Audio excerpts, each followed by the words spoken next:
Gadis itu ditembaki di kursi oleh teman sekelasnya. Si pengganggu berjalan dengan alat pengeriting rambut, membakar kulit putih dan lembut.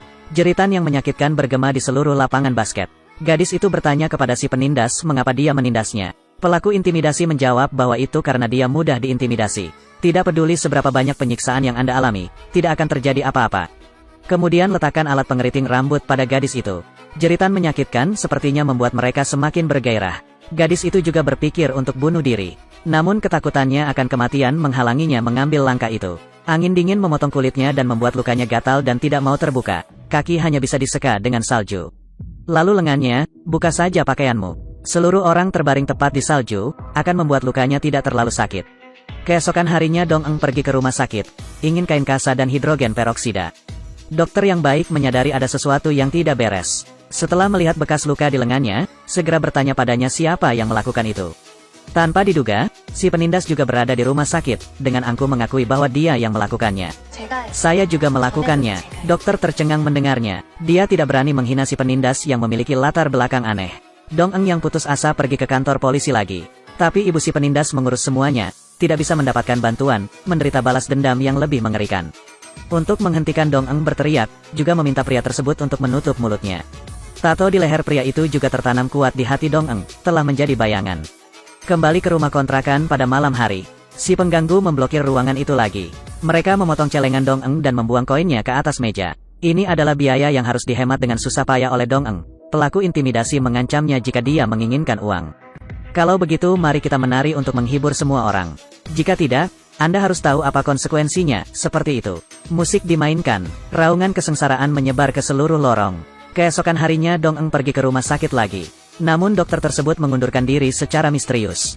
Kini satu-satunya orang yang peduli padanya telah pergi. Frustrasi, Dong Eng pergi menemui gurunya dan ingin berhenti sekolah. Saya tidak menyangka akan dimarahi oleh guru. Hanya karena kekerasan di sekolah, dia menulis alasan putus sekolah. Dong Eng kemudian menyingsingkan lengan bajunya untuk memperlihatkan lukanya. Namun gurunya tidak menganggapnya serius. Selama anggota badannya tidak patah, hal itu tidak dianggap penindasan. Dong Eng dengan marah mencela pria yang acuh tak acuh itu. Saya tidak ingin pernyataan ini membuat marah guru. Singsingkan saja lengan baju Anda dan lepas jam tangan Anda. Dia menamparkan Dong Eng. Seperti itu. Dong Eng ditampar puluhan kali berturut-turut. Bahkan guru pun tidak bisa menahan diri. Dan sisi lainnya, untuk menghindari hal ini mempengaruhi anak Anda, orang tua pelaku intimidasi mencari ibu Dong Eng. Beri dia sejumlah uang untuk mengubah alasan putus sekolah. Ibu Dong Eng tidak melihat berapa banyak uang yang dimilikinya, menandatangani formulir penarikan tanpa ragu-ragu. Alhasil, saat Dong Eng pulang sekolah, pemilik rumah memberitahu ibunya bahwa dia telah pindah. Dan alasan putus sekolah berubah menjadi tidak mampu beradaptasi. Pemandangan ini menyebabkan Dong Eng pingsan. Dia pergi ke gym lagi. Namun perbedaannya adalah, kali ini matanya tidak lagi takut tetapi bertekad. Kita akan harus.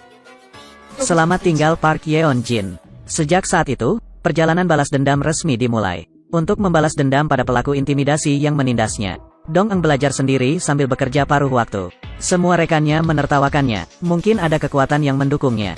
Dong Eng menghabiskan 4 tahun menamparkan wajah orang-orang itu. Saat orang lain masih bekerja keras, Dong Eng meninggalkan pabrik dengan susah payah. Berhasil masuk universitas, gunakan 4 tahun kuliahmu. Kumpulkan banyak informasi tentang pelaku intimidasi. Memiliki cukup modal untuk membalas dendam, dia melakukan beberapa pekerjaan paruh waktu. Karena kebiasaan makan yang tidak menentu, menyebabkan dia kekurangan gizi, pingsan di jalan berkali-kali, orang baik membawanya ke rumah sakit. Justru karena pingsan ini, dia baru saja bertemu pekerja magang Yojung. Dan si penindas Yeon Jin menindasnya pada awalnya, sebagai penyampai cuaca.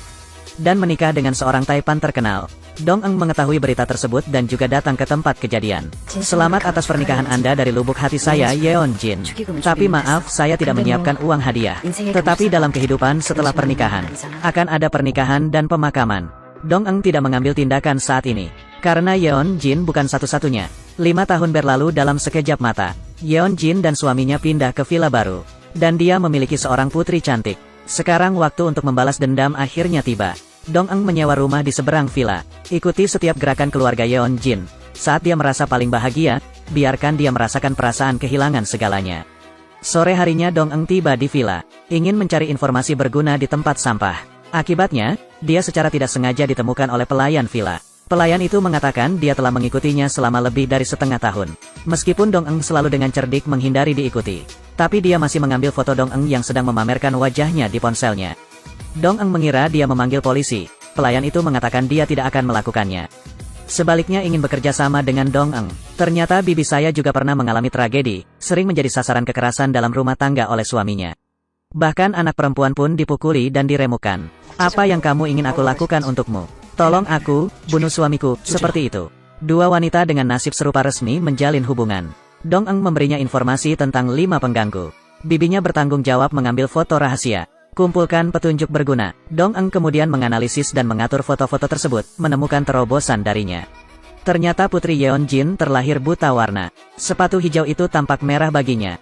Jadi dia secara rutin membawa putrinya untuk pemeriksaan mata. Kebetulan, anggota grup pengganggu Jeon Jaejon juga buta warna. Diejek di sekolah menengah, masih bertarung dengan pihak lain, menganggap buta warna sebagai penyakit genetik. Dong Eng lebih yakin dengan kecurigaannya. Seorang wanita bermimpi menjadi istri dan ibu yang baik, berbalik dan mulai bermain mahjong dengan temannya. Dan dia melahirkan seorang anak perempuan di belakang suaminya. Berkat itu, dia mewarisi gen ayahnya yang luar biasa, menderita kebutaan merah hijau pada usia muda. Hal ini diketahui oleh Dong Eng yang diam-diam menyelidikinya, menemukan Kang Sik teman sekelas yang menindasnya. Buatlah tawaran yang tidak dapat Anda tolak. Dia adalah pengikut Jeon Jaejon. Setelah lulus, promosikan menjadi pengikut. Tapi sebagai pengikut Jeon Jaejon, bekerja keras sepanjang hari dan masih belum dihargai. Tentu saja, ada kebencian yang mendalam di hati saya. Jadi dia melakukan apa yang Dong Eng perintahkan. Menemukan beberapa helai rambut di tempat sampah di rumah Jeon Jaejon. Mengikuti tes garis ayah, menyebabkan kehancuran Jeon Jaejon dan Yeon Jin. Namun sebelum itu Dong Eng masih perlu melakukan sesuatu. Itu seperti mengundang pemimpin sekolah untuk minum. Dan seniornya berpenampilan licik. Putra gurulah yang menamparkan wajahnya, ingat penindasan yang Anda alami. Dong Eng hanya ingin membunuhnya. Jadi keesokan harinya dia membeli sebuket bunga lili.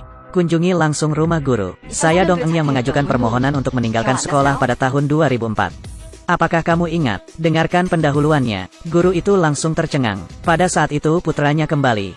Dong Eng menyambutnya dengan hangat. Berpura-puralah seolah Anda tidak tahu apa-apa. Dan tujuannya juga sangat jelas. Hanya untuk menakuti guru. Saya menghubungi anak saya, dan secara bertahap berintegrasi ke dalam hidupnya. Dong Eng kemudian pergi ke ruang Go lagi. 20.000 won untuk bermain catur dengan bos. Keahliannya menarik perhatiannya. Pria ini adalah suami Yeon Jin Hadoyang. Dong Eng telah menyelidikinya sebelumnya, tahu hobinya adalah Go.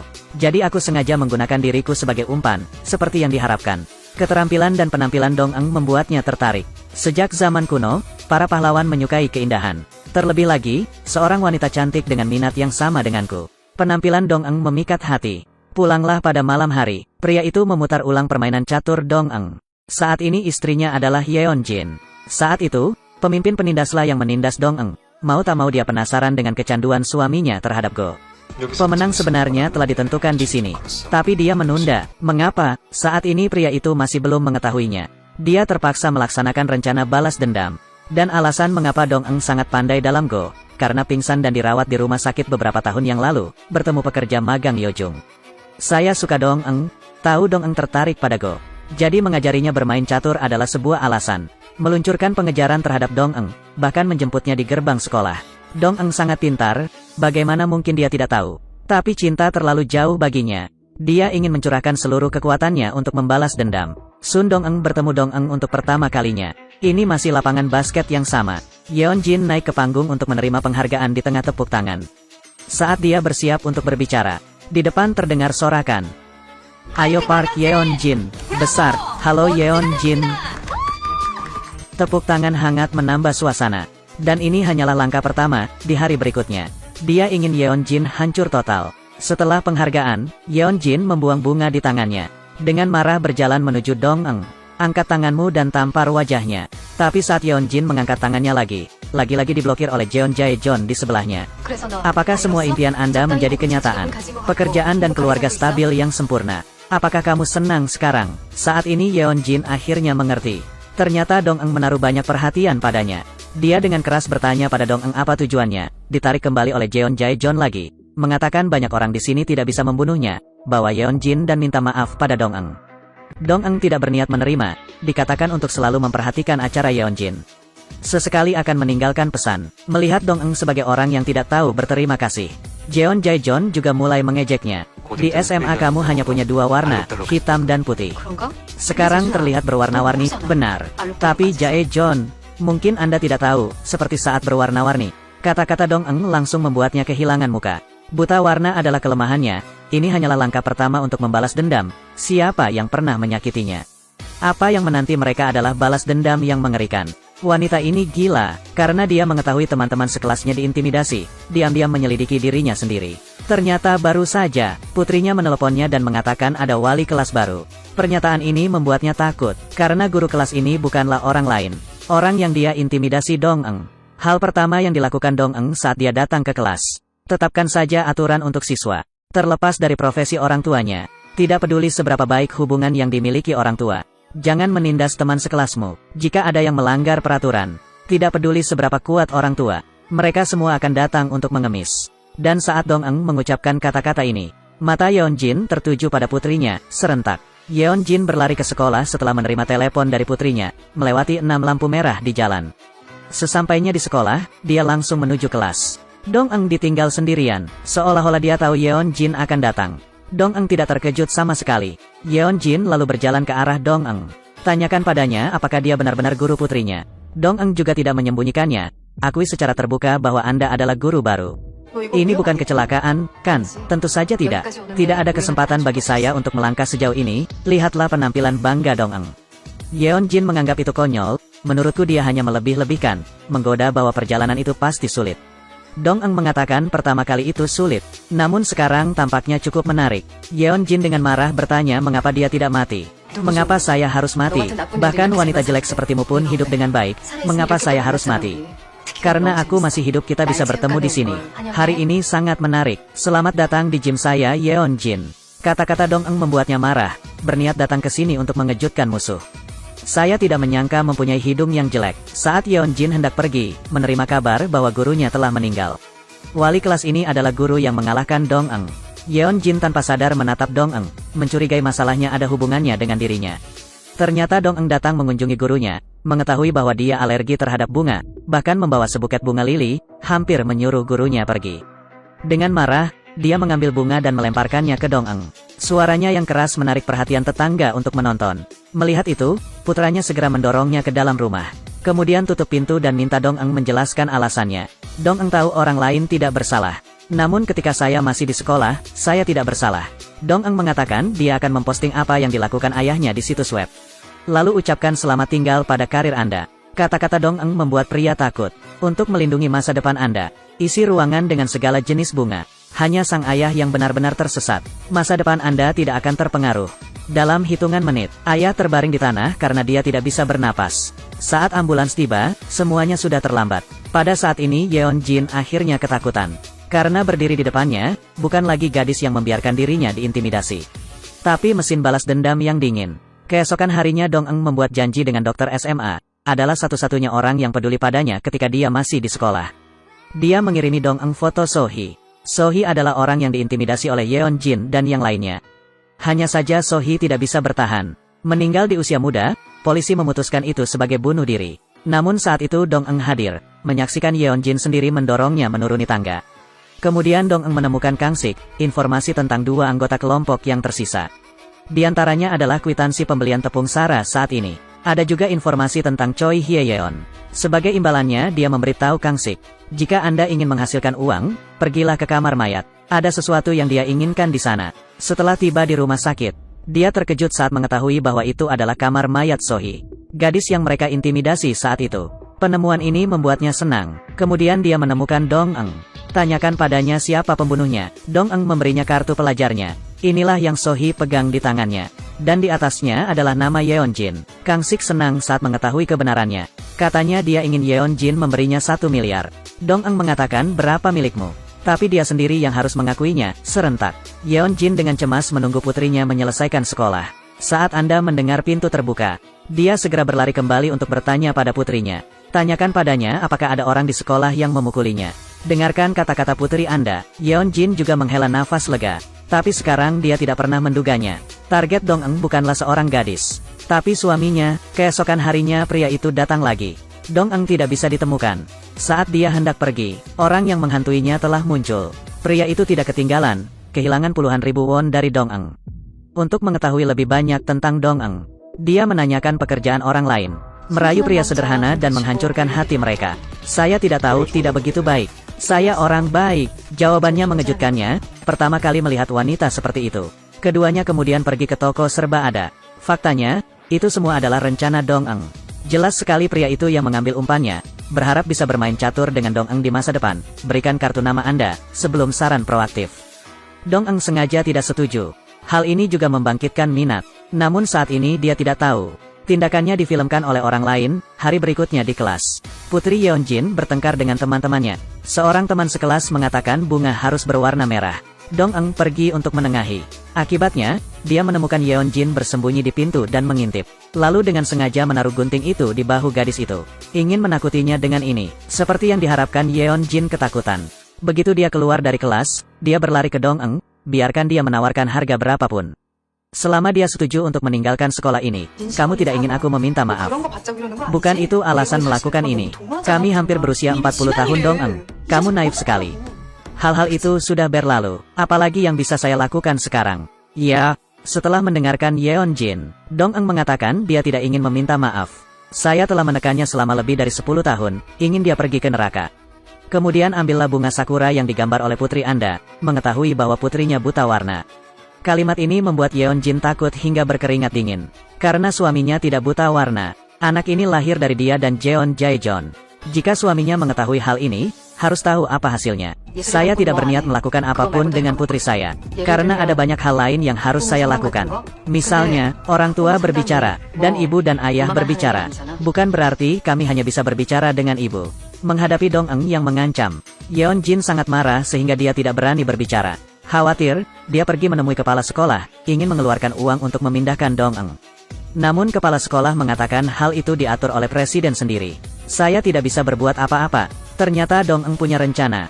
Dia meminta bibi pasangannya untuk mengikuti presiden, mengetahui bahwa dia dan pengemudi laki-laki memiliki kebiasaan. Dong Eng kemudian mengancamnya, memasuki sekolahnya sebagai guru. Untuk menjaga reputasi, ketua tidak punya pilihan selain menyetujui. Di dalam bandara sekarang, pasangan bibi ketika Choi Hye-yeon tidak memperhatikan, berhasil mengganti telepon.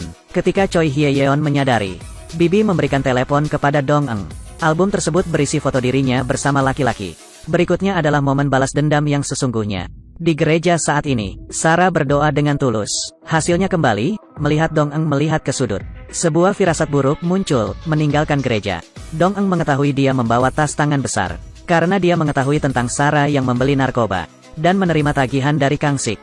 Dong Eng melemparkan tas itu ke tanah, biarkan dia mengisi tasnya dengan dolar AS dalam waktu 10 hari. Mengapa Sarah menerima penghinaan itu, meraih Dong Eng dan memintanya untuk meminta maaf?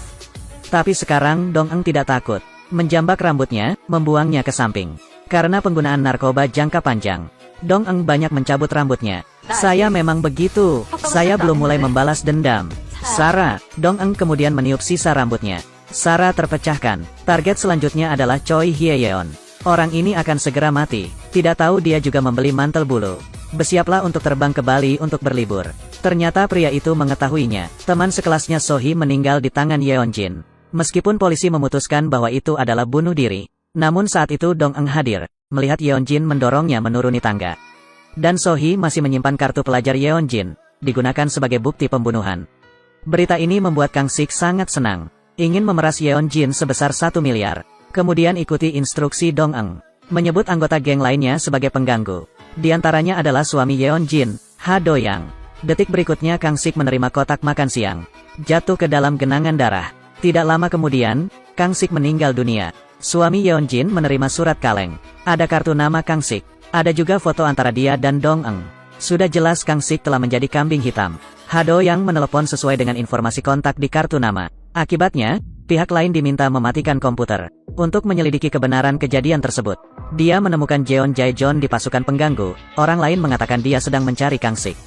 Ternyata setelah Kang Sik menelepon, dia juga menerima surat kaleng. Di dalamnya ada laporan pengujian. Choi Hye-yeon di sisi lain juga menerima surat itu, foto-foto intim dirinya dengan pria yang berbeda, serentak. Sarah diancam dan dipaksa oleh Dong Eng. Dengan patuh menyiapkan sekantong dolar Amerika, kamu harus masuk surga setelah kematian. Karena selama kamu tinggal di sini, itu neraka. Apa maksudmu? Kamu tidak akan membiarkanku pergi, kan? Jangan sentuh aku. Setelah selesai berbicara, Dong Eng berbalik dan pergi. Hanya Sarah yang tersisa berteriak di satu sisi, dan sisi lainnya. Choi Hye-yeon membuang foto yang dia terima ke tempat sampah. Lihatlah cincin berlian besar 10 karat, mimpi memasuki rumah kaya. Tapi orang kaya punya terlalu banyak aturan. Calon ibu mertuanya memintanya untuk menjalani pemeriksaan kesehatan, membuatnya merasa sedikit bersalah setelah memiliki banyak pria.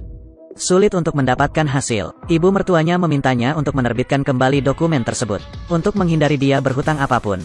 Tepat ketika ibu mertua sedang mengobrol. Tiba-tiba saya melihat sosok yang familiar. Guru, ternyata dia melihat Dong Eng. Adegan ini membuat Choi Hye-yeon tercengang. Tapi dibandingkan dengan dia, wanita tua itu menyukai Dong Eng sebagai menantunya. Ini juga merupakan rencana Dong Eng. Pesan yang dia kirimkan melalui Kang Sik. Sengaja memasuki kuil untuk membakar dupa dan menyembah Buddha. Temui ibu mertuamu dulu. Menghadapi penampilan Dong Eng, Hye-yeon terlalu malu untuk berbicara. Lihatlah bagian belakang menantu perempuan idaman. Lihatlah hal bodoh ini lagi. Ini adalah dunia yang berbeda. Hampir tidak dapat ditonton, membuat Hye-yeon sangat marah. Dia segera menghentikan Dong Eng yang hendak pergi, bicara padanya, ketika mereka berdua tiba di belakang kuil. Hye-yeon langsung berlutut di tanah. Saya hanyalah putri dari keluarga miskin. Merekalah yang menindasnya ketika dia masih di sekolah. Tolong beri dia kesempatan. Saya belum memulai apapun. Mengapa berlutut? Apa yang harus dilakukan selanjutnya? Kami masih muda saat itu. Setiap orang secara tidak sengaja membuat kesalahan. Tolong Dong Eng, dengarkan kata-kata Hye-yeon. Dong Eng mengambil sebatang tongkat dari api, menikam wajahnya. Dia sangat ketakutan sehingga dia duduk di tanah. Dong Eng lalu membuang tongkat itu. Mengejeknya karena terlalu takut sebelum menyentuh. Melakukan ini padaku di sekolah menengah. Tidakkah kamu merasa sedikit bersalah? Sangat menyesal. Saya membuat kesalahan. Tapi Dong Eng, tidak bisakah kamu memaafkanku sekali saja? Tolong jangan beritahu ibu mertuaku. Mari kita putuskan kontak dengannya. Mohon tunggu sampai saya menikah ya. Saya mengundurkan diri dan tidak punya penghasilan. Jika kami tidak menikah lagi, saya akan benar-benar mati. Tolong Dong Eng. Menangis tidak melunakkan hati Dong Eng. Lihat sikap kerasnya. Dia sekali lagi mengungkapkan warna aslinya. Terkutuk. Terus, apa yang kamu inginkan? Apa yang kamu inginkan? Jalan ponselmu hilang, kan? Melihat ekspresi tidak percaya, Dong Eng mengambil telepon dan melemparkannya ke tanah. Kali ini Hye-yeon benar-benar panik. Semua rahasia ada di telepon. Jika Dong Eng memberitahu calon ibu mertuanya, dia lebih tahu dari siapapun apa konsekuensinya. Kata-kata ini membuat Hye-yeon berkeringat dingin. Kemudian ungkapkan pendapat Anda, mulai sekarang itu akan menjadi miliknya. Tanyakan pada Dong Eng apa yang dia butuhkan. Saya ingin Anda melaporkan. Pria ini menyedihkan. Bukan hanya istri yang selingkuh dalam pernikahan. Anak itu juga bukan milikku. Sebenarnya saya datang untuk menjenguk anak haram saya. Mendengar provokasi telanjang, pria itu merasa tidak enak. Sejak terakhir kali mereka bertemu, Hado yang mencurigai istrinya, menemukan merek rokok yang dihisap Jeon Jae-jeon. Itu yang disukai istri untuk dihisap. Dan keduanya masih teman sekelas SMA. Jadi dia dengan ragu bertanya pada Yeonjin. Seberapa sering Anda bertemu teman sekelas tersebut? Yeonjin berkata dia hanya pergi ke rumah Jeon Jae-jeon untuk membeli pakaian. Adapun Kang Sik, dia sudah lama tidak berhubungan. Mungkin dia juga mengancammu. Apa yang dia ancam? Pernyataan ini membingungkan Hado muda. Mengapa orang hanya menyebut Kang Sik? Bertanya apakah dia diancam. Melihat Yeonjin tidak bisa menjawab, Hado muda tidak bertanya lebih lanjut. Karena dia pintar dan mudah menebak. Saksikan perilaku yang tidak biasa. Yeonjin dengan gugup berjalan keluar menuju mobil. Periksa navigasi yang digunakan suami, menemukan lokasi terdekat adalah lapangan golf Jeon Jae-jeon. Dia benar-benar tercengang, jadi dia buru-buru pergi mencari, biarkan dia memberikan penjelasannya sendiri. Tapi siapa yang tahu kalau amarah orang lain masih kuat? Tanyakan Yeonjin siapa putrinya. Saat Yeonjin berpura-pura tercengang, Jeon Jae-jeon mencengkeram lehernya. Dorong dia langsung ke dinding belakang.